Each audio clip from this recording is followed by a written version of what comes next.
Welcome to the Soul Vibe Sessions, the podcast about independent artists, real strategies, and building a music career without waiting for permission. Just honest conversations, direct to fan thinking, and creative freedom. Let's begin. A lot of us are asking themselves, who are we and what is inside of us that really wants to come out and express ourselves? Louis Vandommele, he started his career as a marketeer during the day, but at night he is a passionate drummer. And those lives have been separate for years, and then since the last 2 years he started a company especially connecting an audience with the artist, and that is what he's going to explain you in our exciting conversation. I'm Peter George, and welcome to the second edition of the Soul Vibes Sessions podcast.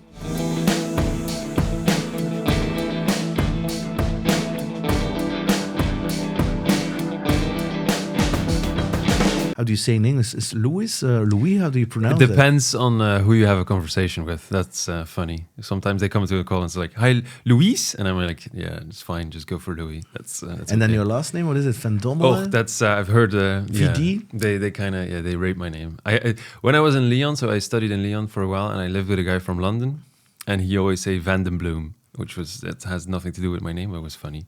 So yeah. And one thing which is popping up in my mind, maybe it's not my mind, it comes from somewhere else, but it doesn't matter, is that I have been wondering for this music podcast, Soul Vibe Sessions, is to use another name, persona, for several reasons. And that's my first question to you. But one of them is actually the international part. I mean, yes, Peter is but then the Snow Art or Vandommele, it's... have you considered that as a founder of Andr, and also the things that you're doing, maybe also, because in the music world, it's typical to... Pink is not her real name, of course. Yeah. I think, for me, because I'm not like a performing artist, I think it would be weird for several reasons, because I think authenticity is so important, not only for the people that listen to you or like read your comments or whatever, but also for yourself. Like I make it myself a point now to make content every single day, and it would be very hard to like disrupt my day and then be like, I have to dive into this persona and then make it like that persona. So it would be just a name to say Louis VD, just to I don't know.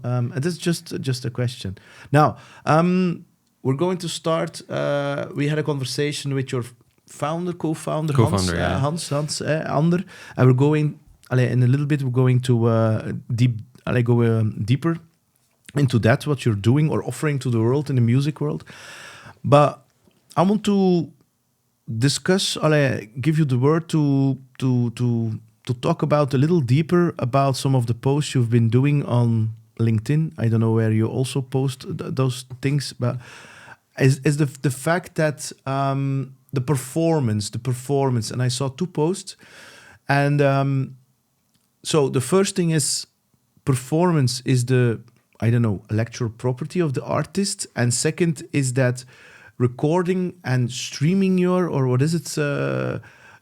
performance. I'm going to start with the second, and for the point of view I'm talking here. This is my intention of the conversation. I'm not talking about the big tailors, but I'm talking here about, we're a band or an artist, and we know it's a business. What are the playbooks? What is the framework? What are the things that we can learn regarding that performance thing? Should we then record every show, then put it on YouTube? Why? How? What? I mean, and how far do you need to go? I mean, do we should then record the whole show, then post-produce it? You understand my question? Yeah, I get it. And do we? What do you do with it? Because you're referring to a sports guy who's made millions. So what is it? You're going to make a documentary, or are you going to put it on YouTube? You're going to put the whole show on it, or can you go? You understand my question? Yeah. There's several layers to me. So first, the making process, and definitely like for smaller artists. Like good example, last night I was to the Volta. You can still see it, Volta. So Helena Casella was performing. Amazing, like she's really great. Small venue, small artist. I think there were like 100 people, something. But my thing is, so those 100 people paid to go watch you, and they were all super excited. Like you could feel it in the room. Like at the end of a show, like people are excited. That's great. But there's no way there'll be 2-3 stories on her Instagram of that show. Thank you so much for coming. It was great. Thank you. And that's it. Nothing else will be seen. Like there will be no like real footage from it. There will be nothing available for people to know and understand like what the vibe was live. And then secondly, the problem for her is like I don't want to do social. That's the thing that she says. Like I know her management. I don't want to do social in a manner that it's like every day, continuously. The way I do social now, like you have to show up every day and you have to be there. You have to be present. She doesn't want to do that. So my thing is like with the streaming and making footage of your own show, it's such an easy way to create social for such a long period. It's the same with this podcast. You're going to make a long form version, which will be on YouTube, and then you just told me we'll make clips and you'll use this for post on LinkedIn, you'll use this for Instagram. It's exactly the same to me for an artist. Like, and if you're young, it's so nice because there were so many moments that I was standing with my phone in my hands just because like the manager was not there, and I was like, I'm gonna send you some footage, and I was like, this looks really great on camera, and I was like, yeah, this really good footage, like we can use this for social, for whatever.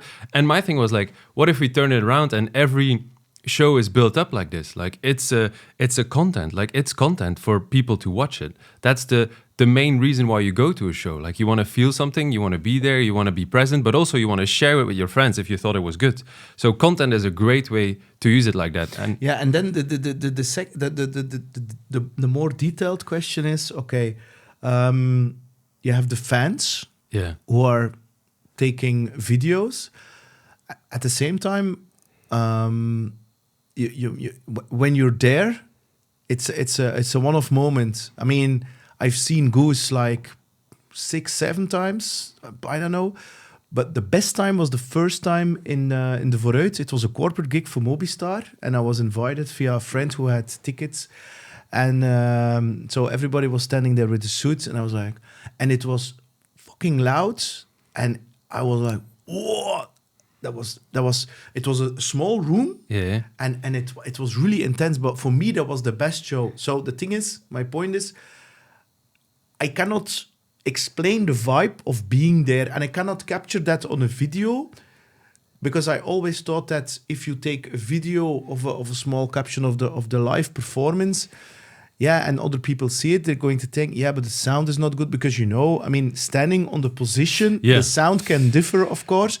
And then, yeah, that's the fan. And then as an artist, yeah, how far should you go? I mean, do you have to bring in a complete video, or is it... Because I have the feeling that I really appreciate the not so perfect footage. Yeah, and very true. But I think for an artist like yesterday, for Helena, it would be so relevant for her to have that footage, because if we think about artists that we liked in the past, we go to YouTube and we look at a live show. Like my thing was Red Hot Chili Peppers, Slane Castle. I was not there, but to me that's like a pivotal moment in their career, because I've rewatched it I think like 25 times. I think it's so great, like the moments in there and whatever. And that's high value production. That's literally like cameras, and high post-production. Yeah, post-production, everything. So it's till the very top notch. It's all done perfectly fine. Yeah, it's tuned. But if you go the other way around, like Tate McRae, for example, she has so much UGC, so user-generated content from fans that go to shows, and she also reuses it on social, because it's more of like people want to see like 10, 20 seconds of the vibe of like how are people reacting to it, how are other fans dancing to it. And for sure, like the quality is very rough sometimes. It's not great. Like it's a camera angle like this, or like the sound is very like bad. But you get kind of the gist. Yeah. You get kind of like, oh look, Tate McRae in Sportpaleis or Afasdome, it was wow, because like people were dancing, and the vibe is really translating on that kind of channel. And I think that for young artists is what you need. Yeah, which is like, yeah. If you see that and you see it a couple of times, because Sisti does the marketing thing, then you're like, I want to be part of it. I'm interested. I'm curious.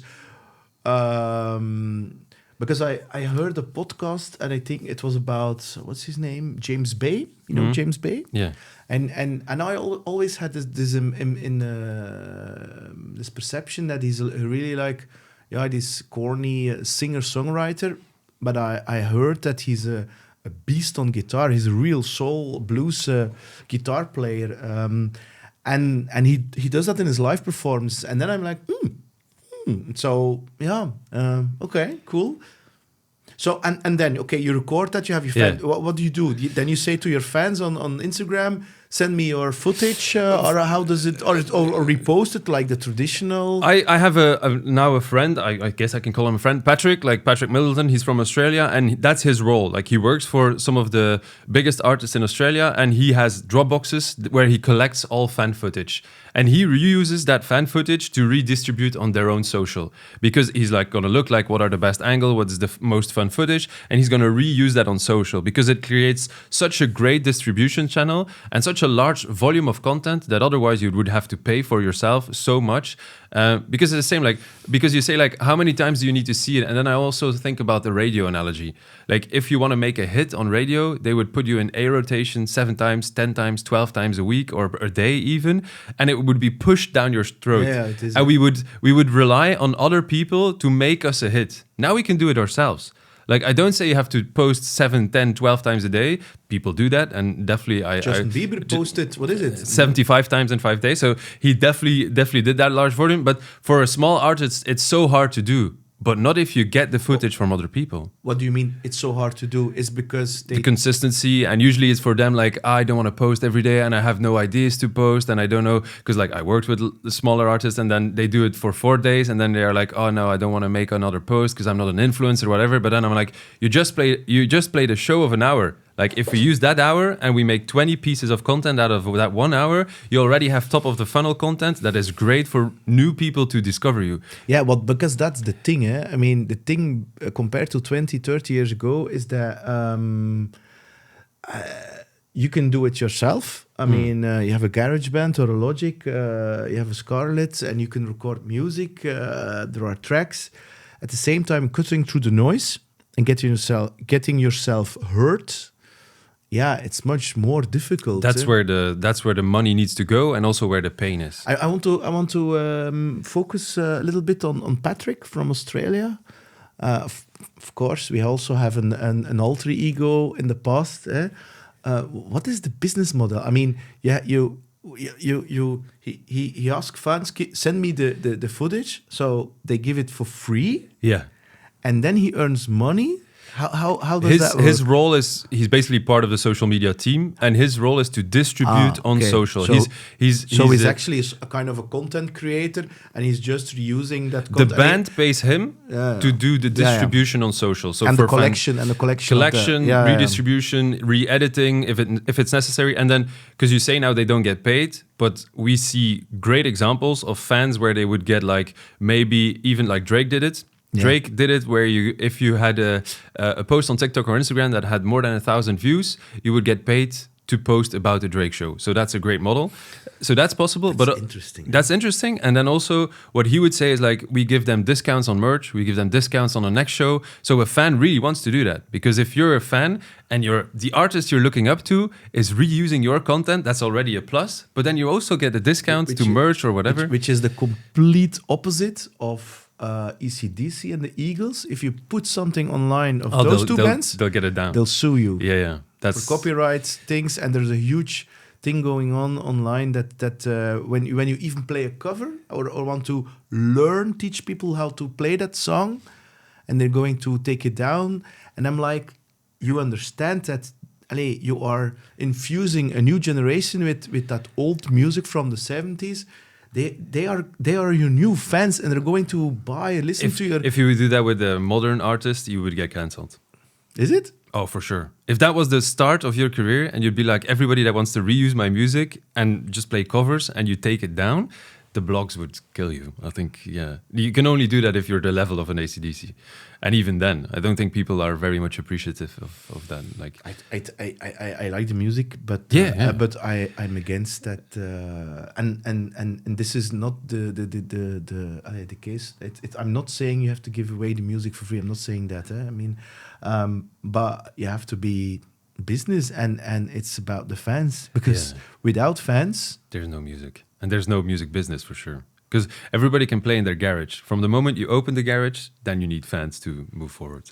And then the second thing that I wanted to say is, like, obviously you have the capturing content, and then for young fans to do the distribution. Because Pat McAfee, the show that I was referring to, is an NFL show, and he did it similarly. So he started on YouTube, and he just, like, every day he does a live stream. Like, I watch it almost every day because I'm a big NFL guy. So he watches it every day. He streams for 2 to 4 hours. So what he streams? So he is, what is it called, Twitch or whatever? No, on YouTube. He live streams. YouTube, yeah. live stream on YouTube. And what is he showing? Then a sports match or something? No, he talks about sports. So it's basically like what we have in Belgium. Okay. Yeah. He talks about sports. And so he gradually grew as a sports show because people want to check in. And that's what I was saying. Because a live show is the only 2 things that are relevant to watch the day after. Because if you missed it, like if you missed the score of a sports show, you're falling behind. You're not going to rewatch a sports game 6 months later, only like in very specific reasons. But it's the same for a live show. And that's what I'm saying in my post as well. Ray is doing it now. Sabrina Carpenter is doing it. We're bringing back live arrangements that are different each show. So that means people have to rewatch it every day. Yeah, Sabrina Carpenter is playing the game of at a very high level. Obviously, she's a Disney girly and she's massive. But it's coming back to it, and that's what the analogy with the Red Hot Chili Peppers are. Like, I wanted to see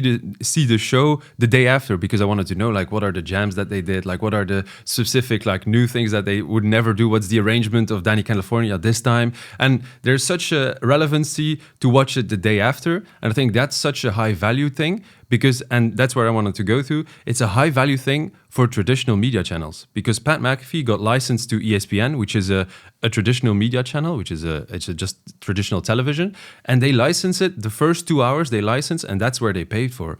And similarly to what we can do here, like on a smaller scale, I think if VRT or VRT Max or whoever would see like, okay, there's an artist actually putting out relevant content every single time about what's going on their tour and people are watching it, there would definitely be opportunities to license it.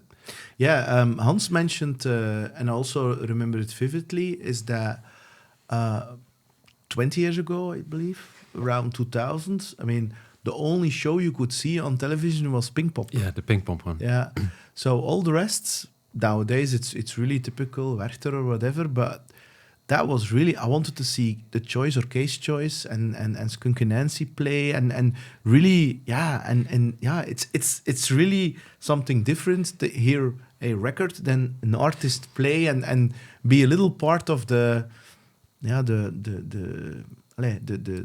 show. I think, and there's 2 layers to it. Like a tour, like a global tour for a big artist is already like a series. Like every day there's a new episode. Every day there's like stuff happening on tour. Like you go into a new city, so there's new environments. You go into, there's trouble backstage. Something is not going right. You can see the viewpoint of the front of house. You can see the viewpoint of the drummer. So there's so many different angles that fans really want to see. Like they want to know like what's going on behind the scenes. And if you do that in sort of like a series, imagine if you have a tour date of like 30 or 60 days and that's 60 episodes. A Netflix or whoever, or like a VRT Max, they'd be very interested in licensing it. Yeah, do you know Jacob Collier and Charlie Puth? Yeah. And Hans didn't. Yeah. I became a fan of those 2 because of the teaching content that they are doing, and then became a fan of their music. In combination with Jacob, who is literally dividing his audience into 4 or 5 pieces. The singing, the harmony thing. And I'm like, and his passion, and it's and I became a fan from the person and then the music, and not the other way around. It's same with Charlie Puth. I think his music, I don't think would come to me. No, because I don't know anybody who knows Charlie Puth. Nobody told me, you know Charlie Puth. Nobody. Yeah. But he has a very big, and that's like the conversation about brand identity. Like he's obviously like a teacher, and he's more of like he wants to take people behind the scenes and like elaborate on the story. Same with Jacob, he's also a teacher and like an innovator in the space. But it feels very authentic, because that's who he is. But that's what the good brand should be. Like it should be authentic. And then my question is it really? It seems that those two are really enjoying themselves. Yeah. I mean, they're freaks with their music. Charlie is recording a drop of water and then creating a song. And all these things I'm like, and I never have the feeling that this is stage or this is. And is it a choice? Was it on purpose? I don't know, to be honest. I think it starts by just him liking what he does and then seeing that it resonates with people, and then obviously like. You have to kind of systemize the stuff. Yeah, and that's kind of what we say. Like, first, your brand should come from yourself, your natural self. You can never, like, we're in an era where brands should be authentic. And if you can systemize it then, and then you see certain formats work really well, like the behind the scenes or like making songs and that kind of stuff, then you can double down on it. But I think in the beginning, and definitely for emerging artists, it's the same with any marketing and any business. You have to A/B test, you have to test different formats, you have to go out of your comfort zone a little bit, then you have to go back to what you really like, you try some behind the scenes, maybe also like conversation about why I made this song, what is it about, kind of, depending on who you are. Because sometimes people are so much, I have to do this TikTok trend. I would never say, do this TikTok trend. You always have to, what is your brand and what aligns with your values? And what would you do yourself, even if the camera is not around? What is the artist who is big on social media, but not on TikTok? He refused to do that? Tyler, the creator. He refuses to do TikTok because he comes from an age and an era, odd future, it's for him. What he used to do, and that was YouTube skits, like on Vine, etc. And he was very big there. And he said, like, if he was to do it now on TikTok, he would be misinterpreted, and he would also like he would maybe not get the same response that than he got 10 years ago. And that's like his reasoning. For him, I think it's wrong because he's so big as an artist. Like he should be present on that channel, because he's like the enterprise level artist in my opinion. But it's definitely a bold choice, and he can do it because he's on that level. Like for a smaller artist, my thing is always be present everywhere. And then they'll, like you were saying, I don't know any of Charlie Puth's songs, but I've seen a video of him and I became a fan of him. And now I like his songs. You can never control where people meet you for the first time.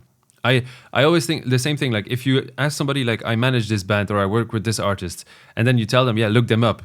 People will go to Google them, maybe. Somebody will go to Instagram them. Somebody will go to TikTok, look at TikTok. Somebody will go to Spotify. You can never, you cannot define the funnel because people have their own choices, their own platforms. So as a starting artist, everywhere, try to be omnipresent. And I don't say you have to make content specifically for each platform every single time, but like if you have long form, like an episode, which is your live show, you cut it up in pieces, you distribute it across every social.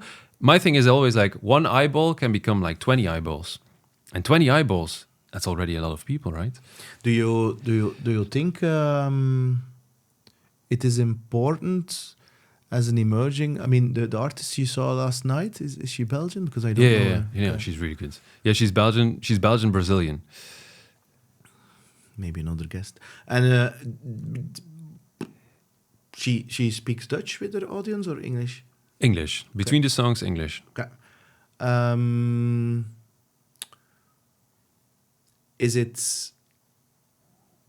Would it be, I don't think she is thinking like that, but also from the business side, would she be, and it's a hypothetical question, would she be having a faster start, a bigger audience, if she would start it in the US or in another country than here in Belgium? Depends on what your metric of success is, I guess. That's a great answer. Yeah. Because to me, Belgium is one of the best sample sizes to get through like a certain level relatively easy with a relatively low budget. If you spend 10K promotion, you have a good song or a good album, and you're connected with the right people, you'll get through a level where you get, maybe do a support at Ancien Belgique, maybe do a support there, maybe do a support there. The equivalent in the States, you'll have so much more viewers maybe on your TikTok or on your Instagram, but you won't get those opportunities because the scale is so much bigger. So here you get the top is so much closer. Like it's not so far the top. I in assume. Belgium, it's super close, and also the top is they're not all earning a lot of money or whatever. But that's then the other side. Yeah. I mean, it's great to have that opportunity here. At the same time, you need like a kind of a minimum thing to live from, and to that's the other thing. Like if you want to go full time for it, I mean, you need a lot of money. Yeah, that's it. So that maybe you can then earn a lot of TikTok or even Patreon. But if you have that scale, and they're all going to pay you on Patreon, I don't know, €1 or $1. Even if it's €1. Yeah, €1. I mean, that's the thing. Like, you understand? Yeah. Then you talk from a business management. Yeah, but that's perspective. why I'm talking from a business management. And that's perspective. a lot of artists don't come from that angle. Like Yeah, she yesterday she played with 6 musicians, and then I'm already thinking like this is a non-profit. Yeah, I mean, you know, also Jorik van den Bosch. Yeah. He also did the AB. I know how much he makes, and then I'm going to send pictures of my what is a function band is called. Yeah. So it's a party covers band, tribute band thing. So we're playing somebody else's songs. Yeah, and it's 10 times more. Yeah. You see, and then so the gauge I have for myself, he has the whole band, and it's like you're saying, yeah, they're with 7, 6, then I have to pay all kinds of fixed cost. Yeah, and that's good for a certain period of time, but well, that's my thing. Like you say, the thing with major labels or labels in general, if a business wants to grow, like we're a startup now, if you want to grow and you want to grow fast, either you have a lot of cash to burn and you have the time to get to a certain level. It's exactly the same for artists. And if you don't have that cash, you're going to have to go to a bank, and the label is a bank. Or you have to find other ways to like get revenue from other places. And to me, that's exactly the same. But the thing why people are so averse from labels is because they're not ready from a brand perspective and from who they are as an artist to actually give themselves over to an instance that really understands and thrives on brand and thrives on marketing. Because that's the thing where often the disconnect is. If you're too young and you go to somebody that invests money, they obviously want to see return. But if you don't even know that, one, you know who you are as a person, which is major for some artists. You don't know what your project is going to look like. You still need to like find stuff out from a musical perspective. That's all too early, in my opinion. Yeah, and what you're saying is very parallel to the business world. I mean, if you're a startup, you have shares. So in a band, you also have shares. You can call it your rights. And when somebody is giving you money upfront, they want a piece of the pie because they think maybe this can become big, and that piece of the pie, when they give you a lot of money, the piece of the pie becomes huge. It's the same in a business. So then they have like you also have leverage, right? Then you have like, I don't know, you have given away 80% of your shares. So this means actually you're working your ass off for somebody else, and if that becomes successful, yeah, because they did the investment. And they will get all the money. But I think there's a massive difference, one, between like a traditional business and a label. Like in a traditional business, they will come for you. Like they'll need to get their money back. However, like they'll be one of the, obviously if it's an angel investment or whatever, then they're fine. They know they can lose money. But like if you have a bank loan, for example, they'll get their money back. Like no matter what. In a label, for example, if you don't recoup and you just stop playing music, then they lost a lot of money. So I think that's a difference. Like if you're an artist and you go to the bank yourself or you need money from somewhere else, they'll be wanting to recoup that money no matter what. So if you go broke as an artist, is it then that simple that when you stop playing music, that the label says, I have a lot of it. I know on the top of my head like 3-4 examples where artists just stopped playing because they were, I don't know, either they mentally wasn't good or whatever, and the label just lost a lot of money because they just say like the deal stops here because they had a deal, for example, 1 album, 12 years, and then they just wait out the period, and then they're just like, I don't want to do this anymore. We're almost 2026. And I think you have been asking you're a founder of a music startup, a music business startup, as I can call it.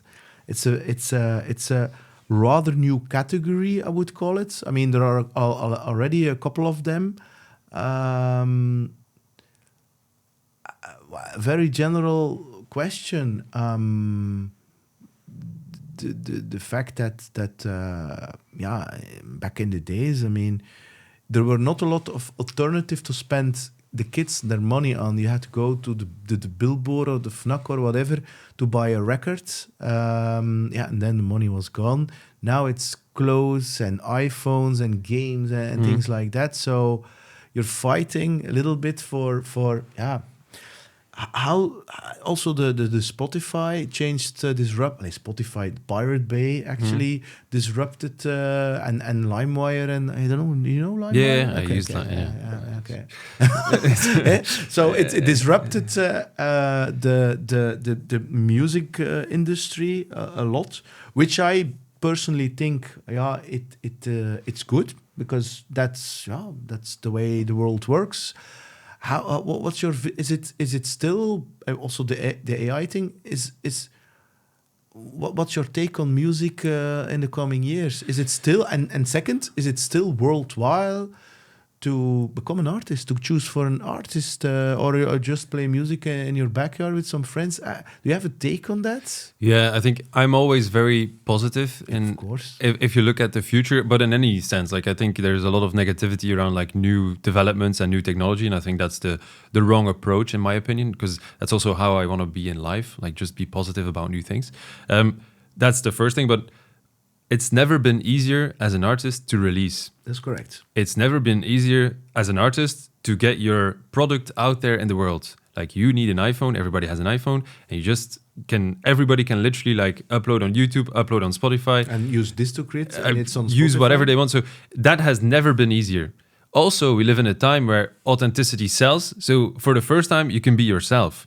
That's a great thing. It's also a very scary thing for a lot of people, because you cannot like hide behind whatever mask, but you can be yourself, and you can be literally anybody. You can be ugly, you can be pretty, you can be fat, you can be skinny, you can be any color, and that's great. So that's also a positive thing, in my opinion. And you can link directly to your audience. You have a one-on-one connection with your audience. You don't need anybody else to talk to an audience. And also, if you want to, that they pay you for it, it's also possible. It's also possible. You don't have to. So I think it's never been a better time on that perspective. What is harder now is when everybody can release, that also means everybody can release. And so the distribution angle is where the education needs to come now. And I think a lot of artists are educated well enough on the playing, on the creation, and they also spend a lot of money on that aspect. And that usually was like an 80-20. And I think that has flipped. Like you have to go 20-80, 20 creation, 80 distribution.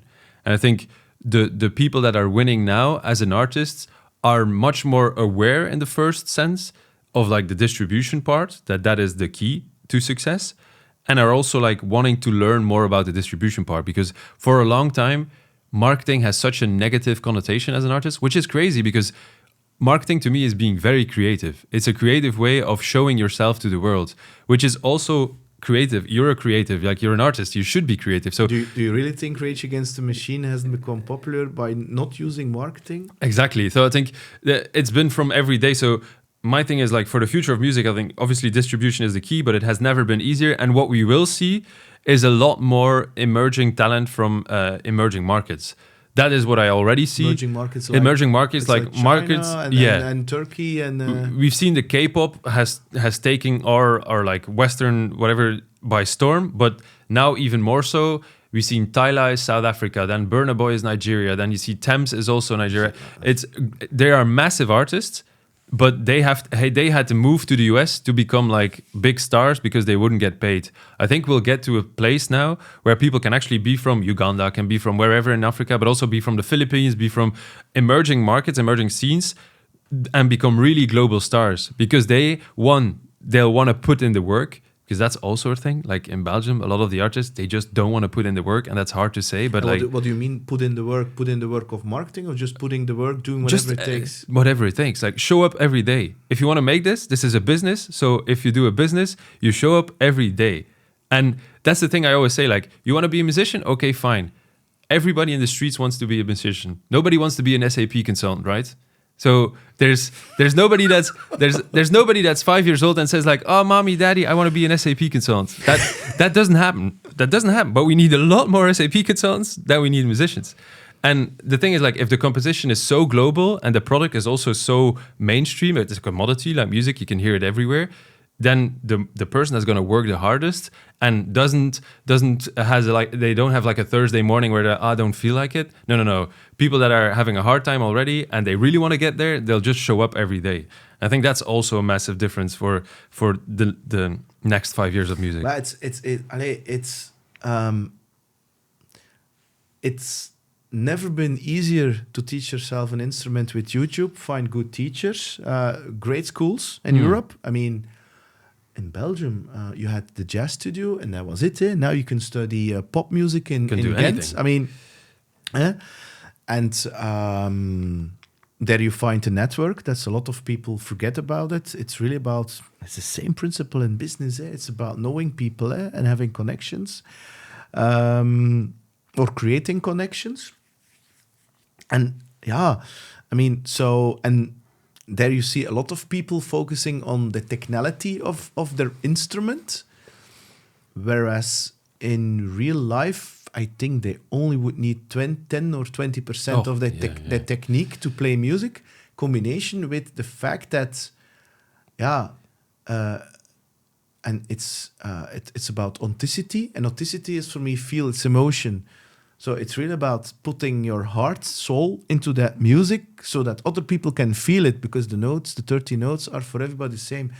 So it's not about, and I think that's a little bit the strange thing. It's not, I know, first of all, I can play well, and then, I mean, it's about music. It's not about playing well. It's about, and bringing that out so that people, I mean, and that's that. Then I understand they don't. And do you have an explanation where that comes from? Because they think it's good enough that we're going to do a performance and the music sounds good, then it will sell itself. Is that the reason? I think so, because also we are too humble as a population or a culture.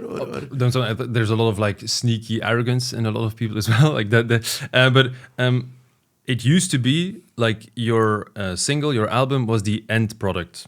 Like, and then you would give it to the label and they'll market it for you. So a lot of artists still think that way. You see so many posts of people, I've been working on something nice, I will release it on Friday. And my thing is like, why have you not taken us through that journey? So that's also the thing, like where it used to start, where it used to end at like making the single, it now starts of like, I have an idea, I feel this way, I want to write about this song. I'll make it like make your fans part of the journey. I mean, yesterday I saw a video where ABBA, so the two gentlemen and the two women, were creating Dancing Queen, and they played, real raw footage in the studio. That's what people want to see, right? I mean, I like that. I mean, I said, it's created from that, and the tempo was much higher and things like that. And I want to see people in the studio playing instruments and hearing that instrument. I'm like, does it sound like that? So they produced it, that it comes like this. So I'm really curious about, how did you do that? How do you even with the Steely Dan, when they're sitting in the studio creating every track? I'm like, wow. I think that's, and the making process, like showing the make process and showing like the process more than the end product. I think that's also going a lot further than that. Like, why? Because we see now, like with the Sunos and with the AI of this world, literally the track that went viral. With the cowboy. No, that one also. But I run the track. That was literally like somebody making a track, releasing it on social, see what it does. When it does well, we'll finish the track. So that's a completely opposite way. Like the way you would release was always like, I'll make one single and then we'll release the album. Now people say, okay, we'll release all 5 songs. We'll put €100 budget against it. We'll do ads. we see which one performs best, and the one that performs best, we'll finish that one, and that's going to be the single. So it's the opposite way. Like even Tyler, the Creator, he would say like for this album, for the last one, like the Sugar on My Tongue single, like he said like I don't want to do a single because I think song 5 is going to be the single because I like that one the best. And then he released it. 2 weeks later, he saw like Sugar on My Tongue is obviously the single because people are streaming it the most. And then he said, this is a single and now it's radio. So it's the opposite way. We let the fans decide way more the journey, but also like, what do you like? And this is the opposite which Rick Rubin said, I don't care about the fans. I don't care about the audience. He's like, with the Beastie Boys or the Chili Peppers, he's like, I don't care about it. What's then your take on that? I understand him, and I think it's old school in a sense, but I think I really understand him. If you are at a certain level, you can always do that. I think the Rosalie album is a very good example. She's at the level where the money is not really an issue. She has a fan base, so she got all those things covered, and now she can really like lock herself up into a cage and do whatever she wants. Like, and this is a very alternative album. Like, it's full strings, it's full orchestra. It's totally the opposite of what she did before this. So she can go very niche and very whatever she wants to do. And I think you can still do it as a young artist to don't think about the others and create and go as deep into whatever you want. But then you can also not be like unhappy if people don't like it. Yeah, that's true. And I think that's the difference. Like, the feedback loop is so much shorter. So if you release and nobody likes it, okay, that's fine. And you can do two things with that. You can either double down on your own vision, or you can say like, maybe I need to make a living out of this. And I kind of have to tweak a little bit towards people. Not you don't do things for people to like it, but like people have to appreciate and people have to buy tickets. And but because you cannot predict if something is going to become a hit or not. There's people that claim to, but no, in general, not really. Like there's certain rules, sort of say. Like I think there's certain rules, but still, you cannot like one-on-one predict.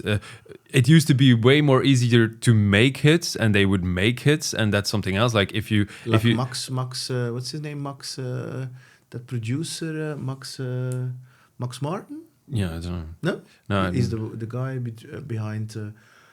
What is it? Britney Spears. Okay, and it's like he had like the top 20. But that's the thing. What I say with the radio, like you could release a song, and if they push it down your throat 7 times, 10 times a day, it will become a hit. And then it's like, oh, it came out of nothing. And I'm like, yeah, did it really?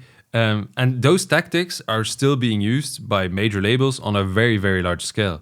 Like there's TikTok seeding campaigns happening for artists where like, for example, this is kind of an underground story, and it's not really verified, but a lot of people have talked about it. So, like Doechii, for example, the Swamp Princess, there was, when she made the song Denial is a River, apparently there were TikTok clipping farms in India and Discord chats that were having to make TikTok videos about that song on a scale that was unseen before. So there were times that 0.5% of all TikToks released were by her team or people adjacent to her team. So she really, like she swamped the algorithm. So she was so present that there was no reason that she would not go viral. So that's also a way to do it. Like you can still growth hack the system, I guess, because that's similar to like you see the same thing with like these Indian channels. The guys are like, yeah, how does it happen that you guys grow so fast? And the answer of the founder was like, you post once a day. Yeah, we post 100 times a day.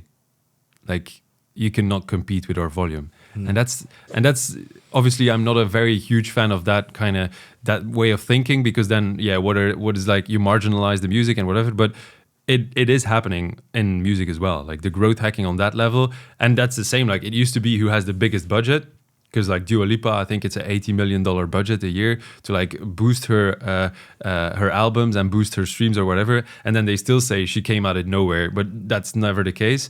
But now the tactics have just like shifted. So you also have to like be aware, like this is a business, and you can think as ethical as you want, like, oh, we're just going to release music and I'm just going to make one post. Somebody else is making 100 posts and then buying ad space here and there. So you're always competing also to people that take distribution serious on a level that you cannot like even comprehend how big it is. Coming back to what's her name, the artist of yesterday, Helena. So she's a solo artist. Well, solo with band, yeah, but I think Yeah. she signed solo. That's okay, the well, okay. I mean, take Helena. Helena says to herself, I want to make a living of it. I want to make a business of it. Okay. And I believe in my art and I want to share it with the rest of the world, blah, blah, blah. What would be your advice? It's hypothetical, of course. I mean, would you then say with the moment that she decides on, okay, I'm going for it, and of course she needs, she has a little bit of money because without money you cannot invest. So that's not a discussion. Would you then, instead of hiring this 5 musicians, would you then say no, hire a freelance content creator, a marketeer, things like that? Is that because that's actually what, or you do it yourself, or you pay or not pay, whatever, somebody to do it for you from the beginning? Yes, I like. Is that then would be your first hire? Even when she is still figuring out her brand identity. Yeah, I think show the process and then get the results when you're also ready to have those results.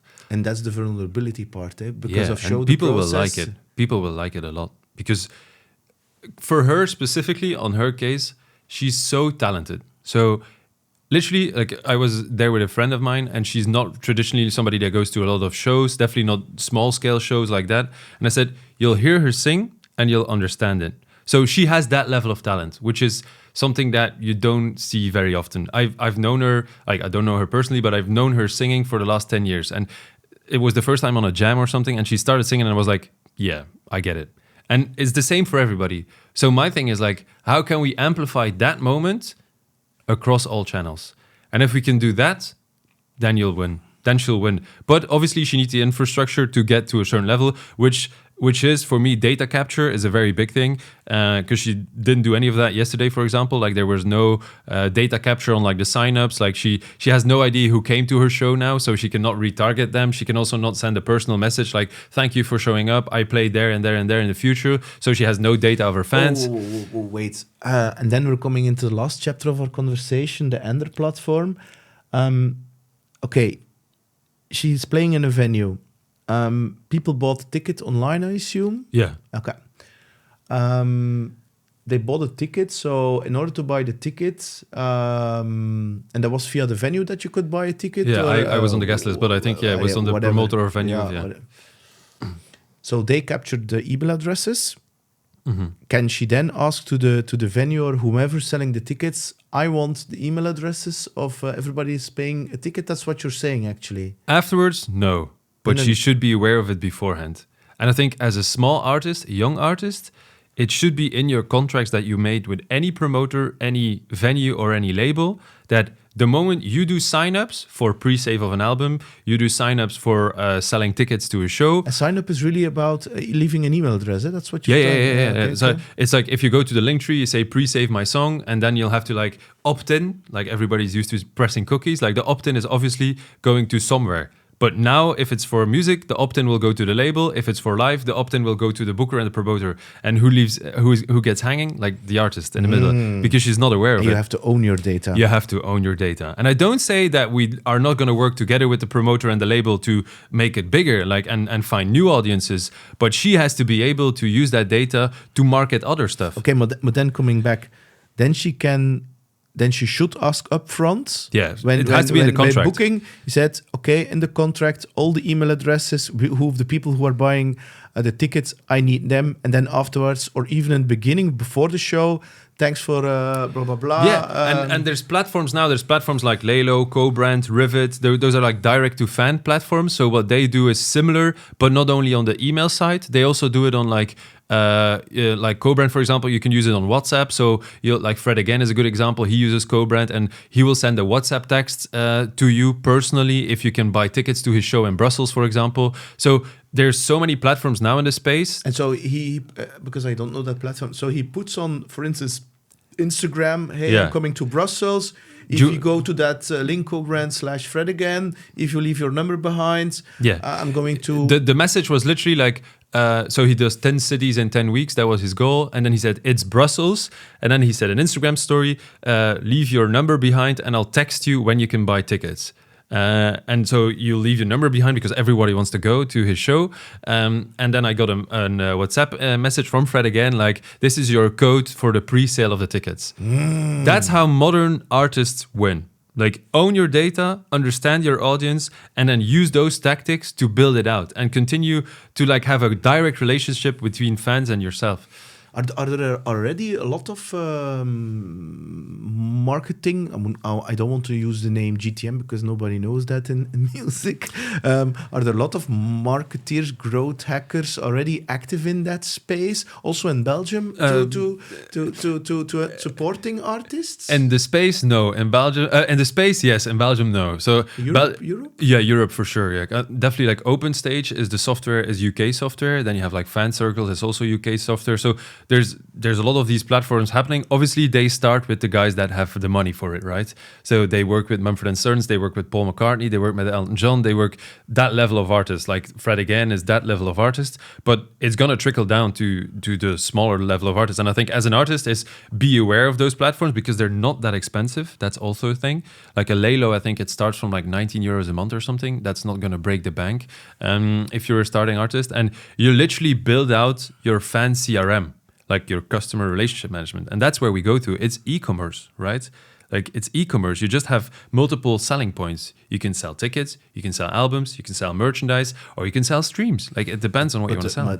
But the thing for me is again removing the middleman because the middleman. I'm not. I disagree with that. Yeah, it's not about removing the middleman, but the thing is, having more direct contact it's all about the experience. I mean, imagine receiving a WhatsApp message for that Fred again, and then it makes you feel special. It is true. Like it's twofold. Like I don't want to because one, definitely for small artists, you need those middlemen because there will be one promoter that takes a chance on you, and so you need to.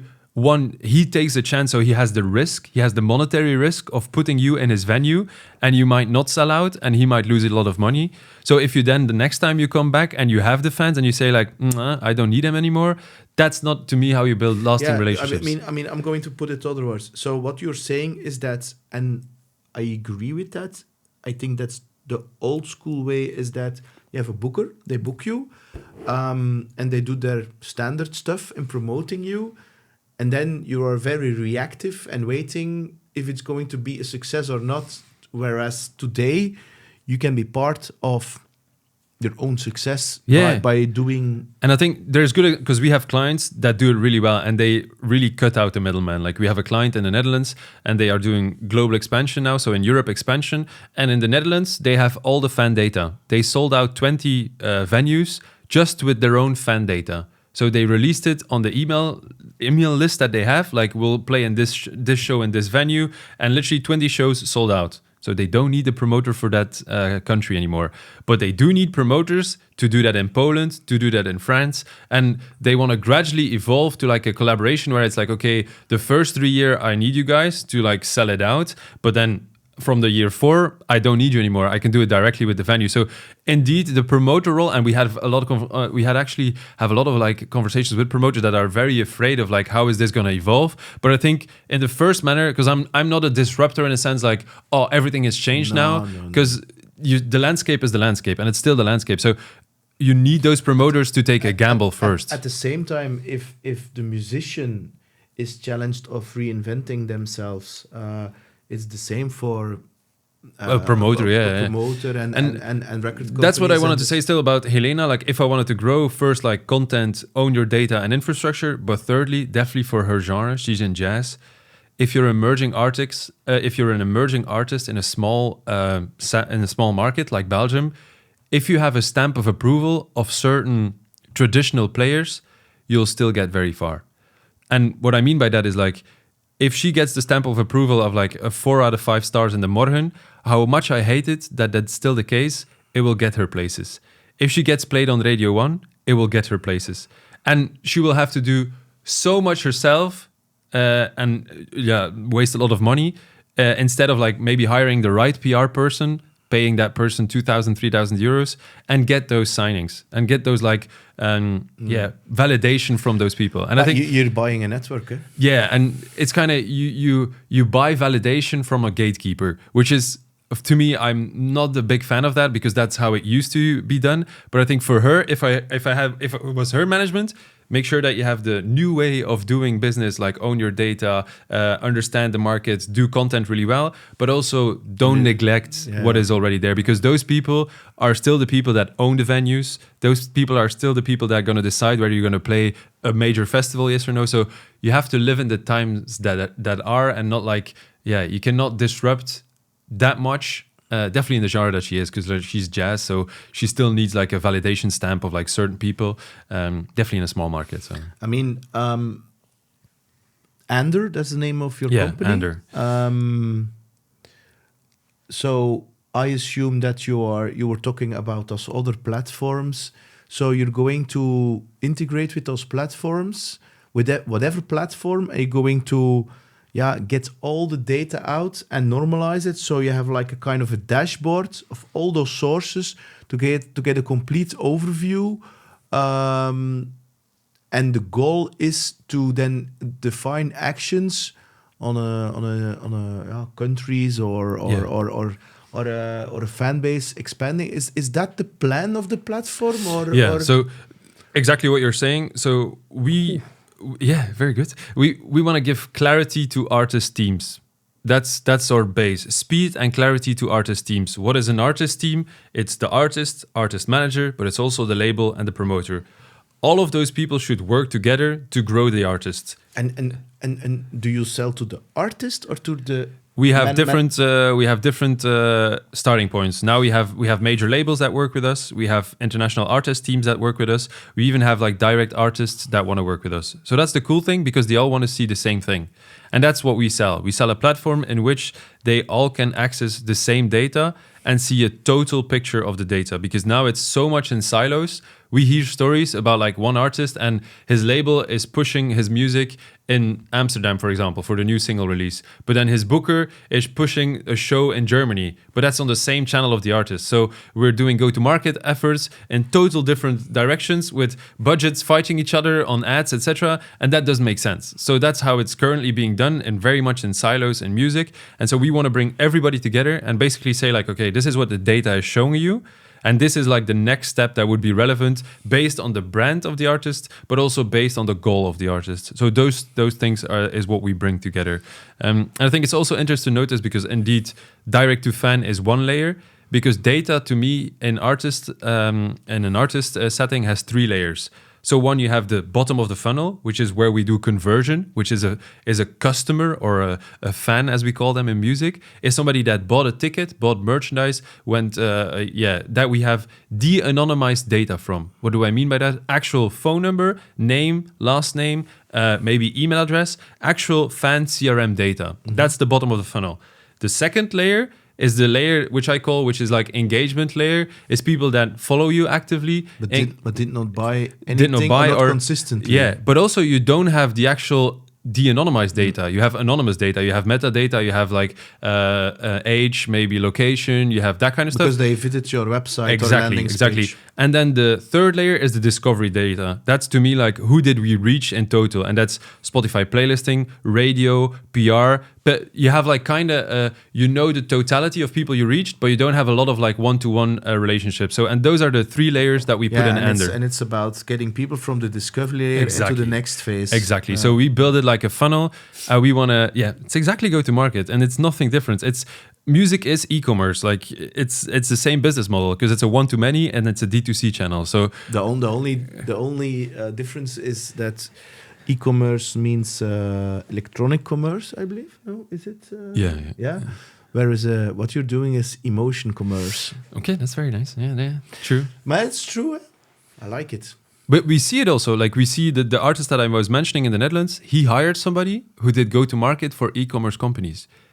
And that's exactly because he says like, yeah, this person, she understands ads because that's what they do. She understands a web shop. That's what they do. They understand dashboarding because that's what e-commerce does. So he's like, I rather want to work with those people than people that come from like a traditional music background because they don't understand the new way of go to market.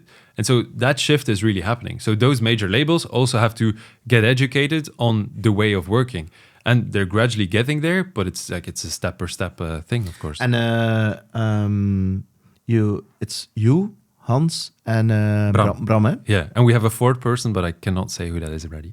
We have a CTO, so there's a technical profile as well. Well, yeah, I assumed that none of you three build something to be honest, technical. Bram is very technical, so don't underestimate him. Well, that was actually my question. How do you divide in your company? And I assume that you're all a little bit generalist with a specific focus, whereas the Hans is the old school guy bringing a lot of connections, but also you're the new guy, passionate drummer, and having the idea and the GTM we have growth hacker backgrounds, and then you have Bram, who is also a passionate guitar player, singer, yeah. So how do you? What is it? And you are COO or CEO, and then or you're all co-founder. How do you, what is the detail of? We have I think we have a very nice flow because one, everybody's experienced in startup and scale-up life. Like we did it in traditional software, so we really know like the roles and role definitions and stuff like that. So we also except Hans, eh? No, Hans, like he did the pack, so that was also a software startup, so and also he has pedigree in business, so that's I know. But so top of the funnel is me. That's what I do. Like I do pipeline generating. So that's my angle. So that's content, outbound, posting. That's kind of my thing. And also like first conversations is often my thing. Then Hans and I usually do the closing together. So that's where we give it over to the next phase, which is Hans. Hans does partnerships, closing deals, and kind of like he has more of like the industry background, like you're saying. So he does that. And then us together usually come with a client feedback. We go to Bram because Bram is the CEO and Bram is also the product owner. And so usually the thing is like we have an idea. I make a very quick like artifact in Cloud, and I'm like, yeah, this would be a good idea. I give it to Bram. Bram is the gatekeeper to not like clutter or a technical roadmap and make sure that I'm staying in my lane sometimes, which is very good. I'm very much like moving fast, shipping. And Bram is then okay, structure. Will we do this? Is this relevant? Yes or no? He usually builds the front end, so he codes the front end, and then we give it to the CTO, who then, if we decide like this is a good next step, to like build it out, and then the loop is closed that way. So it's very much, that's the only like 4-part roles that we have. And how can you scale your team? In a first step, my thing is like the scaling part, I don't need that many people to scale. Like I've been working 10 years to become my own 20 people SDR team, and I'm very good at it. Like that's the only thing I can actually. So that part will be fine. The only thing where the bottleneck will be is on the customer success level. Like if we have a lot of clients, to kind of make sure that customer success is scalable. But even there, I think there's opportunity to do that on a very low touch basis. The way you would scale is if you have media budget to reach more people. I think that's what we need, like media budgets to reach more people. And then also on the back end, have more development capacity in the first sense.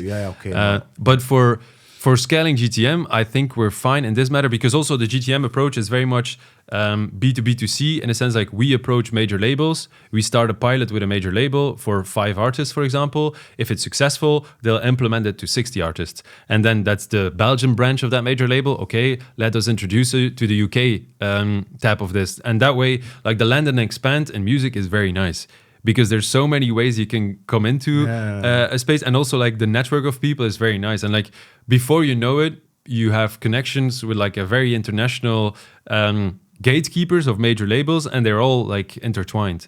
So that's a good thing about the music business.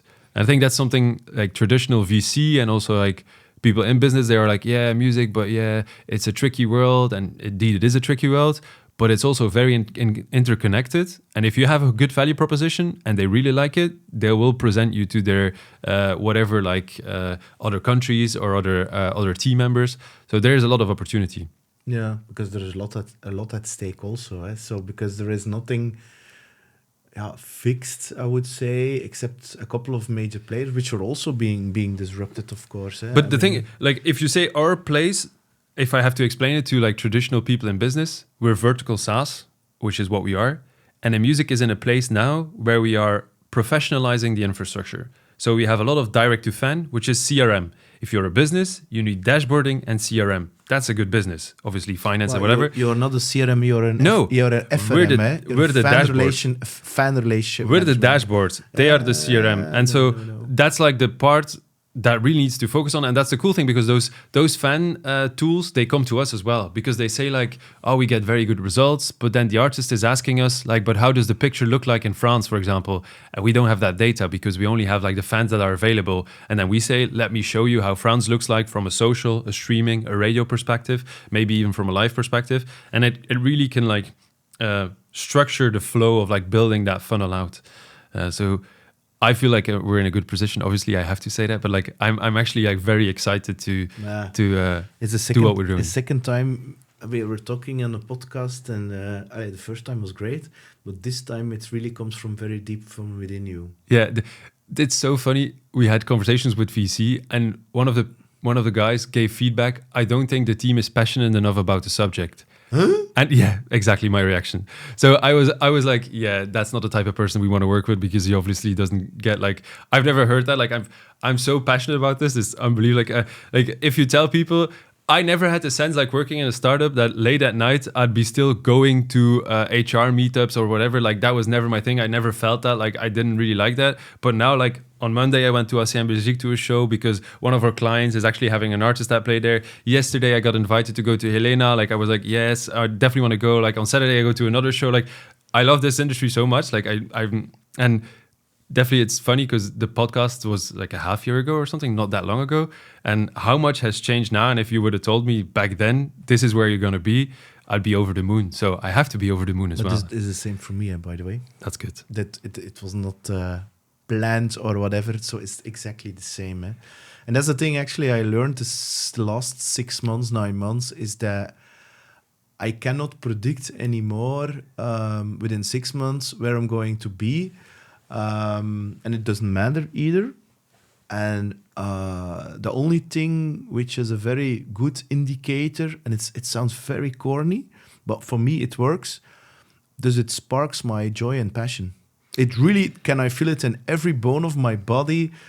Is this really igniting me? Because that's the fuel to do things late at night, getting up early, and all the rest is like, it's nice. That's to me, that's if they talk about work-life balance, that to me is my work-life balance. But that's the life balance. If I wake up in the morning and I'm excited to go to work, and then secondly, if you come back home at night and you look yourself in the mirror, am I happy with what I did today? And if those two things are like yes, then it's fine. Like days could be 12 hours, they can be 16 hours. I don't care, because you're happy in the morning and you're happy when, and you can look yourself in the face and say like, this was a nice day, right? And so that's kind of, I have way more of those days now. Obviously there's still shit days, like otherwise it wouldn't be life, but I have way more of those days than I used to have like in other traditional businesses. We're going to end here. That's part of the bad news. And the second bad news is, Louis, you have to come back. This is a weekly episode. No, it's fine. I wish you all the best, lots of joy, success, and see you very soon. And thanks for coming again. For coming actually and talk. And I find you very passionate about it. That's good. That's good. Thank you. That's it for this session of Soul Vibe Sessions. If this conversation resonated with you, put it into action. I'm Peter. Thanks for listening. See you in the next session.